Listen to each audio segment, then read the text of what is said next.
인생의 마지막에 후회하지 않으려면 여러분, 오늘은 정말 중요한 이야기를 나누려고 합니다. 만약 의사가 여러분에게 이렇게 말한다면 어떻게 하시겠습니까? 이제 얼마 남지 않았습니다. 집에 가서 정리하세요. 갑자기 이런 말을 듣는다면 그 순간 여러분의 머릿속에 가장 먼저 떠오르는 것은 무엇입니까? 아, 그때 그 일을 했어야 했는데 그 사람에게 한마디 더 해줄걸. 왜 그렇게 살았을까? 후회가 밀려올 것입니다. 그런데 놀라운 사실이 있습니다. 성경에 이런 상황을 실제로 경험한 사람이 있습니다. 바로 유다의 왕 히스기야입니다. 구독과 좋아요 꼭 눌러주세요. 시작하겠습니다. 히스기야는 어느 날 갑자기 병에 걸렸습니다. 죽을 병이었습니다. 그리고 선지자 이사야가 찾아와서 말했습니다. 내 집을 정리하라. 내가 죽고 살지 못하리라. 여러분, 이 말을 들은 히스기야는 어떻게 했을까요? 그는 벽을 향하고 기도했습니다. 눈물을 흘리며 기도했습니다. 그리고 놀라운 일이 일어났습니다. 하나님께서 그의 수명을 15년이나 연장해 주셨습니다. 여러분, 15년입니다. 적은 시간이 아닙니다. 그런데 문제가 있습니다. 히스기야가 그 15년을 어떻게 사용했는지 아십니까?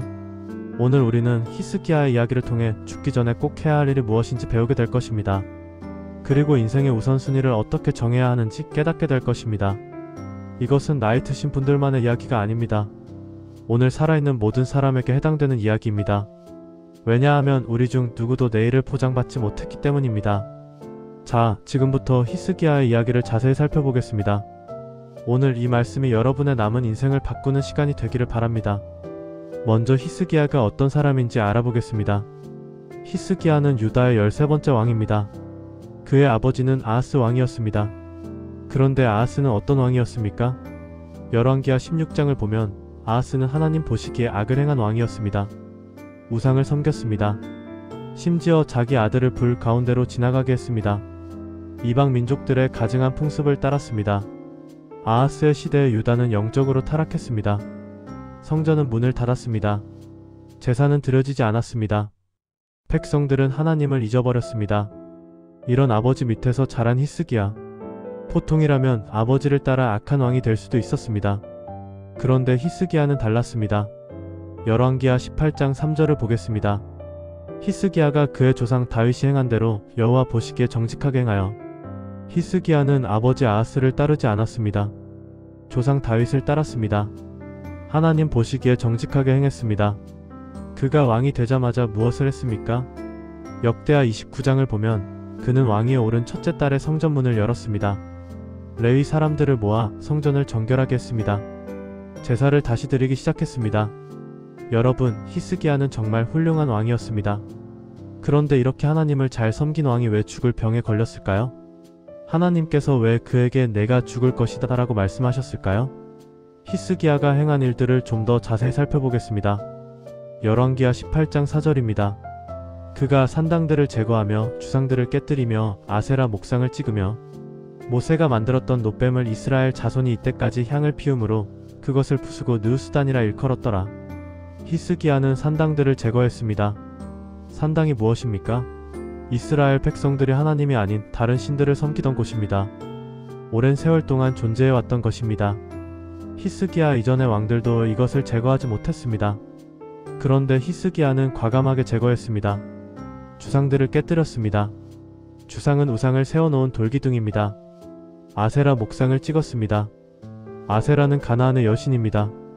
백성들이 섬기던 우상이었습니다. 그리고 놀라운 일을 했습니다. 모세가 만들었던 놋뱀을 부쉈습니다. 여러분, 이 놋뱀이 무엇입니까? 민수기 21장에 나오는 이야기입니다. 이스라엘 백성들이 광야에서 불뱀에 물려 죽어갈 때 하나님께서 모세에게 놋뱀을 만들어 장대 위에 달라고 하셨습니다. 그리고 불뱀에 물린 자가 그것을 쳐다보면 살았습니다. 이 놋뱀은 하나님의 구원을 상징하는 것이었습니다. 그런데 문제가 생겼습니다. 시간이 지나면서 백성들이 이 놋뱀에게 향을 피우기 시작한 것입니다. 놋뱀 자체를 신으로 섬기기 시작한 것입니다. 하나님의 구원의 도구가 우상이 되어버린 것입니다. 히스기야는 이것을 부수고 느우스단이라고 불렀습니다. 느우스단의 뜻은 놋조각입니다. 이것은 그냥 놋조각에 불과하다는 것입니다. 여러분, 히스기야의 개혁 정신이 보이십니까? 그는 전통이라고 해서 역사가 있다고 해서 그냥 두지 않았습니다. 하나님 앞에 바르지 않은 것은 과감하게 제거했습니다. 열왕기하 18장 5-6절을 보겠습니다. 히스기야가 이스라엘의 하나님 여호와를 의지하였는데 그의 전후 유다 여러 왕 중에 그와 같은 자가 없었으니 그가 여호와께 연합하여 떠나지 아니하고 여호와께서 모세에게 명령하신 계명을 지켰더라. 여러분, 이 말씀이 보이십니까? 그의 전후 유다 여러 왕 중에 그와 같은 자가 없었다. 이것은 대단한 평가입니다. 유다에는 다윗, 솔로몬을 비롯해 여러 왕들이 있었습니다. 그런데 히스기야와 같은 왕이 없었다는 것입니다. 무엇이 특별했습니까? 여호와를 의지했다는 것입니다. 여호와께 연합하여 떠나지 아니했다는 것입니다. 여호와의 계명을 지켰다는 것입니다. 그 결과가 무엇이었습니까? 열왕기하 18장 7절입니다. 여호와께서 그와 함께 하시니 그가 어디로 가든지 형통하였고 하나님께서 함께 하셨습니다. 그가 어디로 가든지 형통했습니다. 아수르의 압제에서 벗어났습니다. 블레셋을 쳤습니다. 나라가 강해졌습니다. 이렇게 하나님께서 함께 하시고 형통한 왕이었습니다. 그런데 열왕기하 20장으로 가면 갑자기 상황이 바뀝니다. 그때 히스기야가 병들어 죽게 되매 도대체 무슨 일이 있었던 걸까요? 열왕기하 20장 1절을 보겠습니다. 그때 히스기야가 병들어 죽게 되매 아모스의 아들 선지자 이사야가 그에게로 가서 이르되 여호와의 말씀이 내 집을 정리하라 내가 죽고 살지 못하리라 하셨나이다 하니 여러분, 이 상황을 상상해 보십시오. 히스기야는 하나님을 잘 섬긴 왕이었습니다. 우상을 제거했습니다. 성전을 회복했습니다. 하나님께서 함께 하시고 형통했습니다. 그런데 갑자기 병이 들었습니다. 그냥 병이 아닙니다.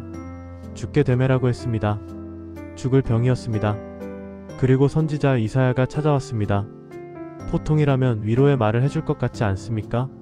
왕이시여, 하나님께서 고쳐주실 것입니다. 걱정하지 마십시오. 그런데 이사야가 전한 말씀은 달랐습니다. 여호와의 말씀이 내 집을 정리하라 내가 죽고 살지 못하리라. 여러분, 이것은 사망 선고입니다. 내 집을 정리하라. 유언을 남기라는 것입니다. 후계자를 정하라는 것입니다. 남은 일들을 마무리하라는 것입니다. 내가 죽고 살지 못하리라. 회복될 가능성이 없다는 것입니다. 죽음이 확정되었다는 것입니다. 여러분, 히스기야의 나이가 몇 살이었을까요? 열왕기하 18장 2절을 보면 히스기야는 25세의 왕이 되어 29년간 다스렸습니다. 그리고 이 병이 걸린 것은 그의 치세 14년째 되던 해였습니다. 그러니까 히스기야가 39세쯤 되었을 때입니다. 39세. 한창 일할 나이입니다. 아직 해야 할 일이 많은 나이입니다. 그런데 죽을 것이다 라는 선고를 받은 것입니다. 왜 이런 일이 일어났는가? 2500-3000. 여기서 의문이 생깁니다. 왜 하나님께서 히스기야에게 이런 병을 허락하셨을까요? 그는 분명히 선한 왕이었습니다. 하나님을 잘 섬겼습니다. 왜 이런 일이 일어났을까요? 성경은 그 이유를 직접적으로 말해주지 않습니다. 하지만 우리는 몇 가지를 추측해 볼 수 있습니다. 첫째, 신앙의 시험일 수 있습니다. 욥의 경우를 생각해 보십시오. 욥은 의로운 사람이었습니다. 하나님께서도 인정하신 사람이었습니다. 그런데 엄청난 고난을 당했습니다. 그 고난을 통해 욥의 믿음이 더욱 정제되었습니다. 히스기야도 마찬가지였을 수 있습니다. 형통할 때는 믿음이 좋았습니다. 그런데 죽음 앞에서는 어떨까요? 진짜 믿음이 드러나는 것입니다. 둘째, 교만에 대한 경고일 수 있습니다. 역대하 32장 25절을 보면 흥미로운 구절이 나옵니다. 그러나 히스기야가 그에게 베푸신 은혜를 그에게 보답하지 아니하고 그의 마음이 교만하였으므로 히스기야에게 교만의 문제가 있었습니다. 그가 많은 일을 이루었습니다. 우상을 제거했습니다. 아수르를 물리쳤습니다. 나라가 부강해졌습니다. 그런데 이 성공이 그의 마음을 교만하게 만들었을 수 있습니다. 내가 이만큼 잘했다. 내가 이 나라를 이렇게 만들었다. 하나님의 은혜를 잊어버리고 자신의 업적에 취했을 수 있습니다. 셋째, 삶의 우선순위를 점검하게 하시려는 것일 수 있습니다. 사람은 죽음 앞에 서야 비로소 정신이 듭니다. 정말 중요한 것이 무엇인가? 내가 지금까지 무엇을 위해 살았는가? 남은 시간에 무엇을 해야 하는가? 이런 질문을 하게 됩니다. 하나님께서 히스기야에게 이런 기회를 주신 것일 수 있습니다. 이제 히스기야가 어떻게 반응했는지 보겠습니다. 열왕기하 20장 2-3절입니다. 그가 얼굴을 벽으로 향하고 여호와께 기도하여 이르되 여호와여 구하오니 내가 진실과 전심으로 주 앞에서 행하며 주께서 보시기에 선하게 행한 것을 기억하옵소서 하고 히스기야가 심히 통곡하니라. 여러분, 히스기야의 반응을 보십시오. 첫째, 얼굴을 벽으로 향하고 기도했습니다. 이것은 무엇을 의미합니까? 모든 것을 내려놓았다는 것입니다. 왕으로서의 권위, 업적, 모든 것을 내려놓았습니다. 그리고 오직 하나님만 바라보았습니다. 벽을 향했다는 것은 다른 모든 것을 차단했다는 것입니다. 신하들의 시선, 왕궁의 화려함, 모든 것을 뒤로하고 오직 하나님께만 집중했습니다. 둘째, 자신의 삶을 돌아보며 기도했습니다. 진실과 전심으로 주 앞에서 행했다. 주께서 보시기에 선하게 행했다. 히스기야는 자신이 어떻게 살았는지를 하나님께 아뢰었습니다. 여러분, 이것은 자랑이 아닙니다. 히스기야는 자신의 삶을 하나님 앞에 내어놓은 것입니다. 제가 이렇게 살았습니다. 하나님 보셨습니까? 제가 최선을 다했습니다. 물론 완벽하지는 않았을 것입니다. 실수도 있었을 것입니다. 하지만 적어도 진심으로, 전심으로 하나님을 섬기려고 노력했습니다. 셋째, 심히 통곡했습니다. 여러분, 히스기야가 울었습니다. 그냥 운 것이 아닙니다. 심히 통곡했습니다. 이것은 무엇을 보여줍니까? 히스기야가 진심이었다는 것입니다. 형식적인 기도가 아니었습니다. 마음에서 우러나오는 기도였습니다. 온 마음을 다해 하나님께 매달렸습니다. 여러분, 히스기야의 기도를 하나님께서 들으셨을까요? 선지자 이사야가 왕궁을 떠나기도 전에 놀라운 일이 일어났습니다. 하나님께서 즉시 응답하셨습니다. 어떤 응답이었을까요? 열왕기하 20장 4-6절을 보겠습니다. 이사야가 아직 중간 뜰에 이르기 전에 여호와의 말씀이 그에게 임하니라. 이르시되 너는 돌아가서 내 백성의 지도자 히스기야에게 이르기를 내 조상 다윗의 하나님 여호와의 말씀이 내가 내 기도를 들었고 내 눈물을 보았노라. 내가 너를 낫게 하리니 내가 셋째 날에 여호와의 전에 올라가겠고 내가 내 날을 15년을 더할 것이며 내가 너와 이 성을 아수르 왕의 손에서 구원하고 내가 나를 위하여 또 내 종 다윗을 위하여 이 성을 보호하리라 하셨느니라 하라. 여러분, 이 말씀을 천천히 보십시오. 첫째, 이사야가 아직 중간 뜰에 이르기 전에 응답이 왔습니다. 이사야가 히스기야에게 사망 선고를 전하고 돌아가는 중이었습니다. 왕궁을 나가기도 전이었습니다. 중간 뜰에 이르기 전이었습니다. 그 짧은 시간 안에 하나님께서 응답하신 것입니다. 히스기야가 기도하고 통곡하는 그 순간 하나님께서 즉시 들으셨습니다. 둘째, 내가 내 기도를 들었고 내 눈물을 보았노라. 여러분, 하나님께서 히스기야의 기도를 들으셨습니다. 그의 눈물을 보셨습니다. 하나님은 우리의 기도를 들으시는 분입니다. 우리의 눈물을 보시는 분입니다. 시편 56편 8절에 이런 말씀이 있습니다. 나의 유리함을 주께서 계수하셨사오니 나의 눈물을 주의 병에 담으소서. 이것이 주의 책에 기록되지 아니하였나이까? 하나님께서는 우리의 눈물을 병에 담으십니다. 우리의 고통을 기억하십니다. 셋째, 내가 너를 낫게 하리니 내가 셋째 날에 여호와의 전에 올라가겠고. 하나님께서 치료를 약속하셨습니다. 그냥 나아지는 것이 아닙니다. 셋째 날에 성전에 올라갈 수 있을 정도로 낫게 하시겠다는 것입니다. 여러분, 셋째 날입니다. 죽어가던 사람이 3일 만에 성전에 올라갑니다. 이것은 기적입니다. 넷째, 내가 내 날을 15년을 더할 것이며 15년입니다. 원래는 죽어야 했습니다. 그런데 15년을 더 사시게 된 것입니다. 여러분, 15년이 짧은 시간입니까? 15년이면 갓난아이가 중학생이 됩니다. 중학생이 30살 성인이 됩니다. 15년이면 정말 많은 일을 할 수 있습니다. 하나님께서 히스기야에게 15년이라는 시간을 선물로 주신 것입니다. 여러분, 하나님께서 히스기야의 수명을 15년 연장해 주셨습니다. 이것은 대단한 은혜입니다. 그런데 여기서 우리가 깊이 생각해 봐야 할 것이 있습니다. 왜 하나님께서는 처음에 히스기야가 죽을 것이라고 말씀하셨다가 다시 15년을 연장해 주셨을까요? 이것은 우리에게 중요한 교훈을 줍니다. 첫째, 우리의 수명은 하나님의 손에 있습니다. 히스기야가 아무리 위대한 왕이었어도 자기 수명을 스스로 결정할 수 없었습니다. 오직 하나님만이 생명을 주시고 거두시는 분입니다. 욥기 14장 5절입니다. 그의 날을 정하셨고 그의 달수도 주께 있으므로 그의 한계를 정하여 넘어가지 못하게 하셨사온즉 우리의 날이 정해져 있습니다. 우리의 달수가 하나님께 있습니다. 우리의 한계가 정해져 있습니다. 이것을 아는 것이 중요합니다. 내 생명이 내 것이 아니라는 것을 알 때 우리는 겸손해집니다. 내 시간이 무한하지 않다는 것을 알 때 우리는 하루하루를 소중히 여기게 됩니다. 둘째, 기도는 하나님의 마음을 움직입니다. 히스기야의 기도가 하나님의 계획을 바꾸었습니다. 물론 하나님은 처음부터 다 아시는 분입니다. 히스기야가 기도할 것도 그래서 응답해 주실 것도 다 아셨을 것입니다. 그러나 중요한 것은 히스기야가 기도했다는 것입니다. 만약 히스기야가 기도하지 않았다면 어떻게 되었을까요? 만약 어차피 하나님이 정하신 거니까라고 체념했다면 어떻게 되었을까요? 기도하지 않았다면 응답도 없었을 것입니다. 히스기야는 구했습니다. 그래서 얻었습니다. 셋째, 연장된 시간은 목적이 있습니다. 하나님께서 그냥 15년을 주신 것이 아닙니다. 히스기야에게 할 일이 있었습니다. 예루살렘을 아수르로부터 지키는 일이 있었습니다. 연장된 시간에는 목적이 있습니다. 하나님께서 우리에게 시간을 주시는 것은 이유가 있습니다. 여러분, 여기서 우리 자신을 생각해 봅시다. 히스기야에게 15년이 연장되었습니다. 그런데 우리에게는 얼마나 남았습니까? 아무도 모릅니다. 내일 어떻게 될지 아무도 모릅니다. 1년 후에 살아있을지 아무도 모릅니다. 야고보서 4장 14절입니다. 내일 일을 너희가 알지 못하는도다. 너희 생명이 무엇이냐? 너희는 잠깐 보이다가 없어지는 안개니라. 우리 생명이 무엇입니까? 잠깐 보이다가 없어지는 안개입니다. 여러분, 안개를 본 적이 있으십니까? 아침에 안개가 끼면 온 세상이 뿌였습니다. 그런데 해가 뜨면 어떻게 됩니까? 금방 사라집니다. 우리 인생이 그렇습니다. 잠깐입니다. 시편 90편 10절입니다. 우리의 연수가 70이요 강건하면 80이라도 그 연수의 자랑은 수고와 슬픔뿐이요 신속히 가니 우리가 날아가나이다.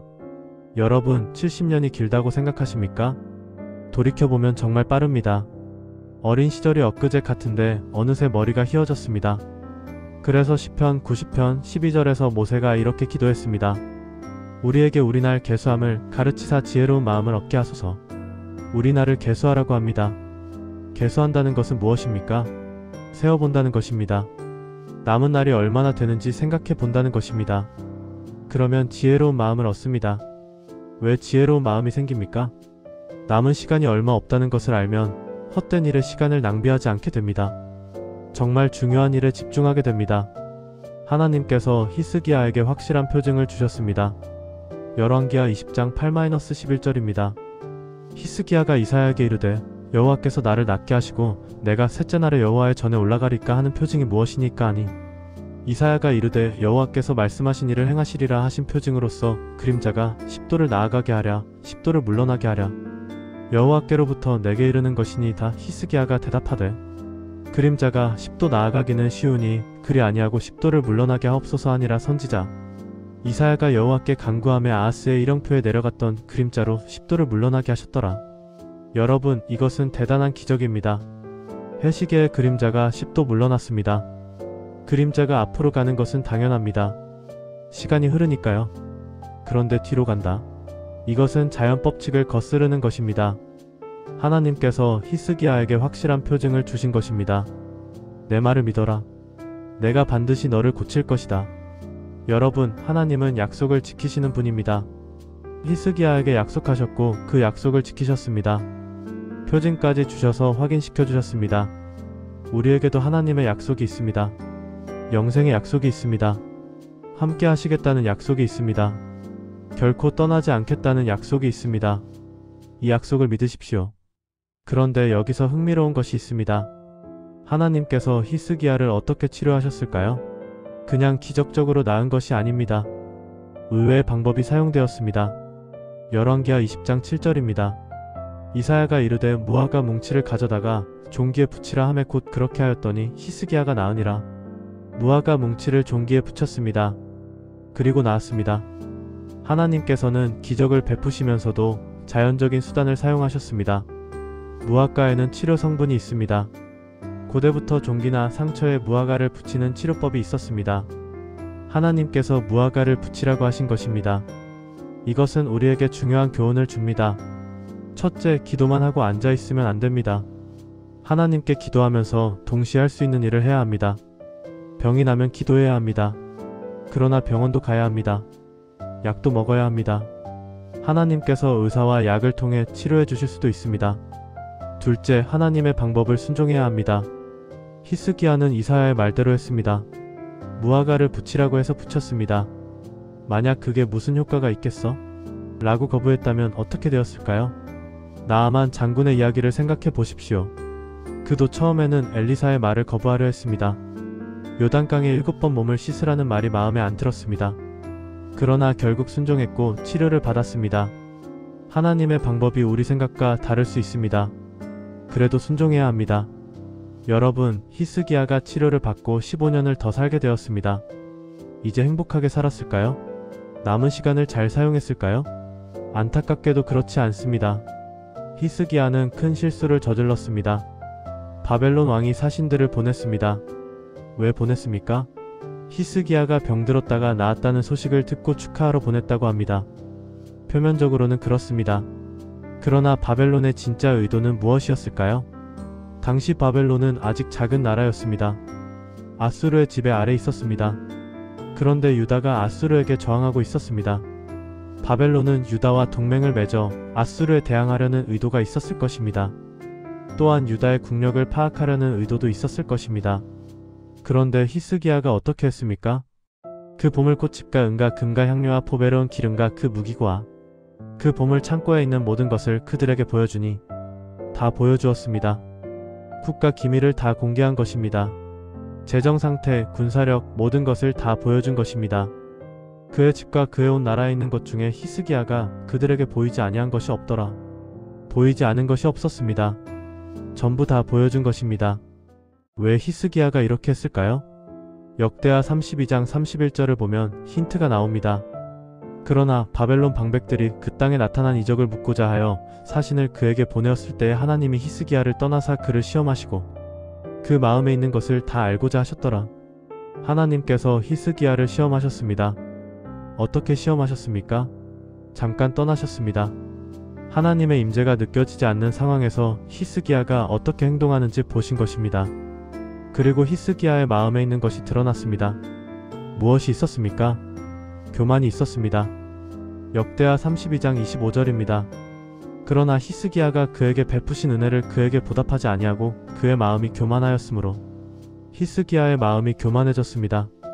병에서 나았습니다. 15년을 연장받았습니다. 아수르를 물리쳤습니다. 나라가 부강해졌습니다.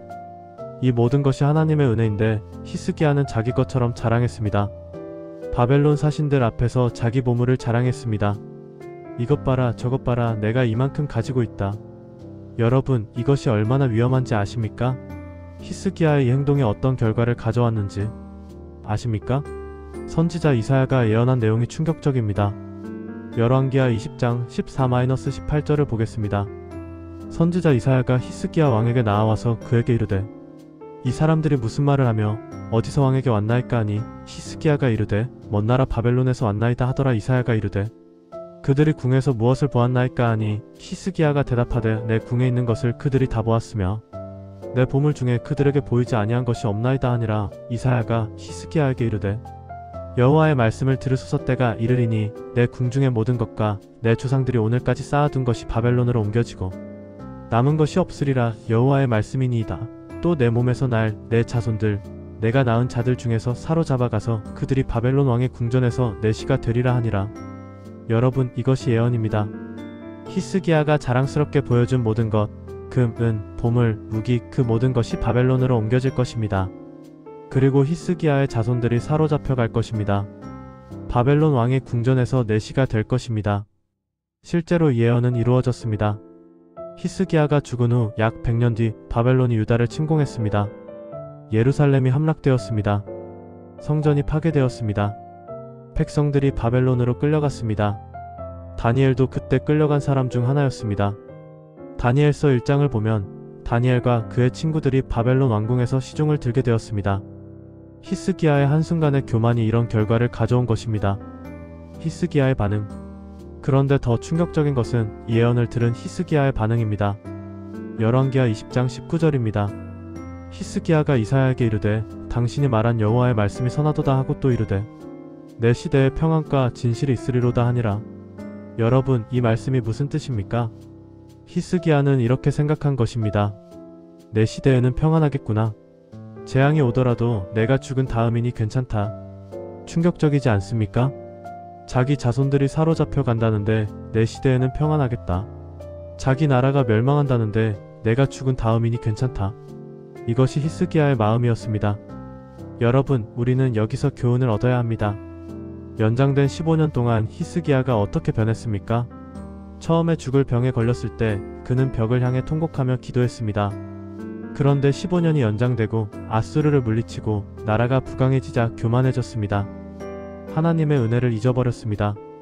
그리고 자기만 편하면 된다는 이기적인 생각을 가지게 되었습니다. 여러분, 히스기야의 이야기가 남의 이야기입니까? 우리도 마찬가지가 아닙니까? 힘들 때는 하나님께 매달리다가 형통하면 잊어버리는 것이 우리 아닙니까? 그렇다면 우리는 연장된 시간을 어떻게 사용해야 할까요? 죽기 전에 꼭 해야 할 일들. 첫째, 하나님과의 관계를 점검하라. 히스기야의 이야기에서 우리가 배워야 할 것이 있습니다. 죽기 전에 꼭 해야 할 일이 무엇입니까? 첫째는 하나님과의 관계를 점검하는 것입니다. 여러분, 지금 하나님과의 관계가 어떻습니까? 히스기야는 처음에는 하나님과 가까웠습니다. 여호와를 의지했다. 여호와께 연합하여 떠나지 아니했다고 했습니다. 그런데 나중에는 어떻게 되었습니까? 교만해지고 하나님의 은혜를 잊어버렸습니다. 우리도 마찬가지입니다. 처음 믿을 때는 뜨거웠습니다. 기도도 열심히 했습니다. 말씀도 열심히 읽었습니다. 그런데 시간이 지나면서 어떻게 되었습니까? 형식적이 되지 않았습니까? 예배가 의무가 되지 않았습니까? 기도가 식지 않았습니까? 요한계시록 2장에 에베소 교회에 대한 말씀이 있습니다. 그러나 너를 책망할 것이 있나니 너의 처음 사랑을 버렸느니라. 처음 사랑을 버렸습니다. 에베소 교회는 열심히 일했습니다. 수고하고 인내했습니다. 악한 자들을 배척했습니다. 이단을 분별했습니다. 그런데 문제가 있었습니다. 처음 사랑이 식어버린 것입니다. 여러분, 지금 처음 사랑이 있습니까? 처음 예수님을 만났을 때 그 감격이 있습니까? 처음 구원받았을 때 그 감사가 있습니까? 죽기 전에 꼭 해야 할 일, 하나님과의 관계를 회복하는 것입니다. 하나님과의 관계를 점검하는 것이 첫 번째입니다. 그런데 두 번째로 중요한 것이 있습니다. 많은 사람들이 죽기 전에 가장 후회하는 것 중 하나입니다. 둘째, 가족과의 관계를 회복하라. 둘째는 가족과의 관계를 회복하는 것입니다. 호스피스 간호사들의 연구에 따르면 죽어가는 사람들이 가장 많이 하는 후회 중 하나가 가족과 더 많은 시간을 보내지 못한 것이라고 합니다. 일에만 매달려서 아이들의 성장을 함께하지 못했다. 부모님께 효도하지 못했다. 배우자에게 더 잘해주지 못했다. 이런 후회를 합니다. 여러분, 지금 가족 관계가 어떻습니까?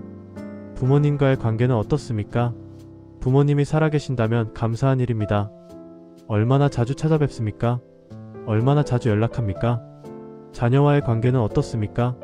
바쁘다는 핑계로 대화가 끊어지지 않았습니까? 잔소리만 하고 진심 어린 대화는 없지 않았습니까? 배우자와의 관계는 어떻습니까? 한 집에 살면서도 마음이 멀어지지 않았습니까? 형제 자매와의 관계는 어떻습니까? 오래된 감정의 앙금이 남아있지 않습니까? 성경은 가족관계의 중요성을 강조합니다. 출애굽기 20장 12절입니다. 내 부모를 공경하라. 그리하면 내 하나님 여호와가 내게 준 땅에서 내 생명이 길리라. 에베소서 6장 4절입니다. 아비들아, 너희 자녀를 노엽게 하지 말고 오직 주의 교훈과 훈계로 양육하라. 디모데전서 5장 8절입니다. 누구든지 자기 친족 특히 자기 가족을 돌보지 아니하면 믿음을 배반한 자요 불신자보다 더 악한 자니라. 가족을 돌보지 않는 것은 믿음을 배반하는 것입니다. 죽기 전에 꼭 해야 할 일, 가족과의 관계를 회복하십시오. 화해해야 할 사람이 있으면 화해하십시오. 용서해야 할 사람이 있으면 용서하십시오. 사랑한다고 감사하다고 말하십시오. 셋째, 이웃과의 관계를 정리하라. 가족관계가 두 번째입니다. 그런데 세 번째로 중요한 것이 있습니다. 죽기 전에 이것을 정리하지 않으면 마음이 편치 않습니다. 셋째는 이웃과의 관계를 정리하는 것입니다. 살다 보면 갈등이 생깁니다. 상처를 주고받습니다. 원수가 됩니다. 여러분, 지금 마음에 미워하는 사람이 있습니까? 용서하지 못한 사람이 있습니까? 마태복음 5장 23-24절입니다. 그러므로 예물을 제단에 드리려다가 거기서 내 형제에게 원망 들을 만한 일이 있는 것이 생각나거든. 예물을 제단 앞에 두고 먼저 가서 형제와 화목하고 그 후에 와서 예물을 드리라. 예배보다 화목이 먼저입니다. 하나님께 예물을 드리는 것보다 형제와 화목하는 것이 먼저라고 하셨습니다. 왜 그렇습니까? 마음의 미움을 품고는 하나님을 제대로 예배할 수 없기 때문입니다. 요한일서 4장 20절입니다. 누구든지 하나님을 사랑하노라 하고 그 형제를 미워하면 이는 거짓말하는 자니 보는 바 그 형제를 사랑하지 아니하는 자는 보지 못하는 바 하나님을 사랑할 수 없느니라.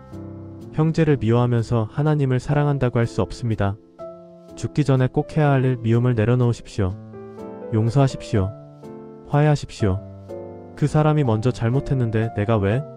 맞습니다. 상대방이 잘못했을 수 있습니다. 그런데 용서는 상대방을 위한 것이 아닙니다. 나를 위한 것입니다. 미움을 품고 있으면 내가 괴롭습니다. 용서하면 내가 자유해집니다. 넷째, 사명을 완수하라. 넷째는 하나님이 주신 사명을 완수하는 것입니다. 여러분, 하나님께서 여러분에게 주신 사명이 무엇입니까? 모든 그리스도인에게는 공통된 사명이 있습니다. 마태복음 28장 19-20절 대위명입니다. 그러므로 너희는 가서 모든 민족을 제자로 삼아 아버지와 아들과 성령의 이름으로 세례를 베풀고 내가 너희에게 분부한 모든 것을 가르쳐 지키게 하라. 복음을 전하고 제자를 삼는 것, 이것이 모든 그리스도인의 사명입니다. 그런데 각자에게 특별한 사명도 있습니다. 어떤 분은 자녀를 믿음 안에서 양육하는 것이 사명일 수 있습니다. 어떤 분은 직장에서 복음을 전하는 것이 사명일 수 있습니다. 어떤 분은 교회를 섬기는 것이 사명일 수 있습니다. 바울은 이렇게 말했습니다. 디모데후서 4장 7절입니다. 나는 선한 싸움을 싸우고 나의 달려갈 길을 마치고 믿음을 지켰으니. 바울은 죽음을 앞두고 이렇게 고백했습니다. 선한 싸움을 싸웠습니다. 달려갈 길을 마쳤습니다. 믿음을 지켰습니다. 여러분, 여러분의 인생 마지막에 이렇게 고백할 수 있습니까? 나는 하나님이 주신 사명을 완수했다.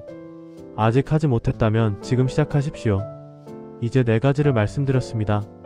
하나님과의 관계, 가족과의 관계, 이웃과의 관계, 그리고 사명. 그런데 가장 중요한 것이 하나 더 남았습니다. 가장 중요한 것, 영혼을 준비하라. 죽기 전에 가장 중요한 것, 그것은 영혼을 준비하는 것입니다. 여러분, 죽음은 끝이 아닙니다. 히브리서 9장 27절입니다. 한번 죽는 것은 사람에게 정해진 것이요 그 후에는 심판이 있으리니. 죽은 후에 심판이 있습니다. 하나님 앞에 서게 됩니다. 어떻게 살았는지 심판받게 됩니다. 그리고 영원한 운명이 결정됩니다. 요한복음 5장 28-29절입니다. 이를 놀랍게 여기지 말라. 무덤 속에 있는 자가 다 그의 음성을 들을 때가 오나니 선한 일을 행한 자는 생명의 부활로, 악한 일을 행한 자는 심판의 부활로 나오리라. 2가지 부활이 있습니다. 생명의 부활과 심판의 부활입니다. 영원한 생명과 영원한 심판입니다. 여러분, 어디로 가시겠습니까? 예수님을 믿으면 영생을 얻습니다. 요한복음 3장 16절입니다. 하나님이 세상을 이처럼 사랑하사 독생자를 주셨으니 이는 그를 믿는 자마다 멸망하지 않고 영생을 얻게 하려 하심이라. 예수님을 믿는 자는 영생을 얻습니다. 멸망하지 않습니다. 죽기 전에 가장 중요한 것, 예수님을 믿고 영생을 확신하는 것입니다. 믿음을 점검하라. 여러분 중에 나는 이미 예수님을 믿습니다 라고 하시는 분들이 계실 것입니다. 그런데 한 가지 질문을 드려야 합니다. 정말 확실합니까? 고린도후서 13장 5절입니다. 너희는 믿음 안에 있는가? 너희 자신을 시험하고 너희 자신을 확증하라. 예수 그리스도께서 너희 안에 계신 줄을 너희가 스스로 알지 못하느냐? 그렇지 않으면 너희는 버림받은 자니라. 너희 자신을 시험하라고 합니다. 믿음 안에 있는지 확인하라고 합니다. 어떻게 확인할 수 있습니까? 첫째, 예수님을 구주로 고백했는지 확인하십시오. 로마서 10장 9절입니다. 내가 만일 내 입으로 예수를 주로 시인하며 또 하나님께서 그를 죽은 자 가운데서 살리신 것을 내 마음에 믿으면 구원을 받으리라. 예수님을 주로 시인했습니까? 부활을 믿습니까? 둘째, 삶의 변화가 있는지 확인하십시오. 고린도후서 5장 17절입니다. 그런즉 누구든지 그리스도 안에 있으면 새로운 피조물이라. 이전 것은 지나갔으니 보라 새 것이 되었도다. 새로운 피조물이 되었습니까? 이전과 달라졌습니까? 물론 완벽해지지는 않습니다. 실수도 합니다. 넘어지기도 합니다. 하지만 방향이 달라집니다. 죄를 미워하게 됩니다. 하나님을 사랑하게 됩니다. 셋째, 성령의 열매가 있는지 확인하십시오. 갈라디아서 5장 22-23절입니다. 오직 성령의 열매는 사랑과 희락과 화평과 오래 참음과 자비와 양선과 충성과 온유와 절제니. 여러분의 삶에 이런 열매가 있습니까? 조금이라도 있으면 됩니다. 완벽할 필요는 없습니다. 자라가는 것이 중요합니다. 확신을 가지라. 여러분, 구원의 확신이 있어야 합니다. 요한일서 5장 13절입니다. 내가 하나님의 아들의 이름을 믿는 너희에게 이것을 쓴 것은 너희로 하여금 너희에게 영생이 있음을 알게 하려 함이라. 영생이 있음을 알게 하려 함이라. 알아야 합니다. 확신해야 합니다. 내가 죽으면 천국에 갑니다. 이렇게 확신해야 합니다. 어떤 분들은 그건 교만한 것 아닙니까? 하나님만 아시는 것 아닙니까? 라고 합니다. 아닙니다. 구원의 확신은 내 노력에 대한 자신감이 아닙니다. 예수님의 약속에 대한 신뢰입니다. 요한복음 10장 28절입니다. 내가 그들에게 영생을 주노니 영원히 멸망하지 아니할 것이요 또 그들을 내 손에서 빼앗을 자가 없느니라. 예수님이 약속하셨습니다. 영생을 주신다고 하셨습니다. 영원히 멸망하지 않는다고 하셨습니다. 아무도 빼앗을 수 없다고 하셨습니다. 이 약속을 믿으면 됩니다. 죽기 전에 가장 중요한 것, 구원의 확신을 가지십시오. 여러분, 지금까지 죽기 전에 꼭 해야 할 일들을 살펴보았습니다. 그런데 이것을 언제 해야 할까요? 내일? 다음 주? 아닙니다. 오늘 해야 합니다. 오늘 시작하라. 내일은 보장되지 않았다. 여러분, 잠언 27장 1절입니다. 너는 내일 일을 자랑하지 말라. 하루 동안에 무슨 일이 일어나는지 내가 알 수 없음이니라. 내일을 자랑하지 말라고 합니다. 왜요? 내일 무슨 일이 일어날지 모르기 때문입니다. 내일이 보장되지 않았습니다. 히스기야는 15년을 연장받았습니다. 그런데 그것도 하나님의 특별한 은혜였습니다. 보통 사람들에게는 그런 기회가 주어지지 않습니다. 우리는 집을 정리하라는 말을 듣기 전에 미리 준비해야 합니다. 야고보서 4장 13-15절입니다. 들으라, 너희 중에 말하기를 오늘이나 내일이나 우리가 아무 도시에 가서 거기서 1년을 머물며 장사하여 이익을 보리라 하는 자들아. 내일 일을 너희가 알지 못하는도다. 너희 생명이 무엇이냐? 너희는 잠깐 보이다가 없어지는 안개니라. 너희가 도리어 말하기를 주의 뜻이면 우리가 살기도 하고 이것이나 저것을 하리라 할 것이거늘. 주의 뜻이면 이 마음이 있어야 합니다. 내 계획대로 되는 것이 아닙니다. 주의 뜻대로 됩니다. 그러므로 오늘 해야 할 일을 오늘 하십시오. 결단의 시간. 여러분, 오늘 말씀을 정리하겠습니다. 히스기야는 죽을 병에 걸렸습니다. 선지자 이사야로부터 내가 죽을 것이다 라는 선고를 받았습니다. 그는 벽을 향하고 통곡하며 기도했습니다. 하나님께서 응답하셨습니다. 15년을 연장해 주셨습니다. 그러나 히스기야는 그 시간을 잘 사용하지 못했습니다. 교만해졌습니다. 하나님의 은혜를 잊어버렸습니다. 그 결과 그의 후손들이 바벨론의 포로로 잡혀가는 비극을 초래했습니다. 우리는 히스기야의 교훈에서 배워야 합니다. 죽기 전에 꼭 해야 할 일이 있습니다. 첫째, 하나님과의 관계를 점검하라. 둘째, 가족과의 관계를 회복하라. 셋째, 이웃과의 관계를 정리하라. 넷째, 사명을 완수하라. 다섯째, 영혼을 준비하라. 그리고 이 모든 것을 오늘 시작하십시오. 내일은 보장되지 않았습니다. 오늘 결단하십시오. 오늘 하나님께 기도하십시오. 오늘 가족에게 사랑한다고 말하십시오. 오늘 화해해야 할 사람에게 연락하십시오. 오늘 복음을 전하십시오. 오늘 영생을 확신하십시오. 여러분의 남은 인생이 후회 없는 인생이 되기를 바랍니다. 하나님의 은혜가 여러분과 함께 하시기를 축원합니다. 구독과 좋아요 꼭 눌러주세요.